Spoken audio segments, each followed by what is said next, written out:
1964 ජපානයේ Olympic කුලල metre 10000 ඉසව්ව නියෝජනය කරන අපේ රටේ දක්ෂයෙක් ගොඩක් දෙනෙක් අහලා නැති කාරණාවක් ගොඩක් දෙනෙක් අහලා නැති නමක්. ඒ තමයි රණතුංග කරුණානන්ද කියන විශිෂ්ට මනුස්සයා. තරගය ආරම්භ කරනවා. ලෝකේ බලවත් රටවල් ගොඩක් මේ තරගය නියෝජනය කරනවා. ආ විශ්වාස කරන්න පළවෙනි වට 20 යනකොට රණතුංග කරුණානන්ද තරගයේ අන්තිමය.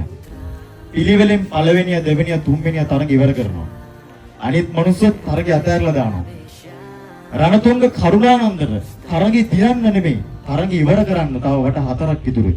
එයා පළවෙනි වටේ දුවනවා. මිනිස්සුන්ට ඌ කියනවා. දෙවෙනි වටේ දුවන්න ගන්නවා. මිනිස්සු කවුරුත් සද්දයක් බද්දයක් නැහැ. තුන්වෙනි වටේ දුවනවා. ප්‍රේක්ෂකාගාරය ඉඳගෙන ඉන්න තැන් වලින් ආසන වලින් නැගිටිනවා.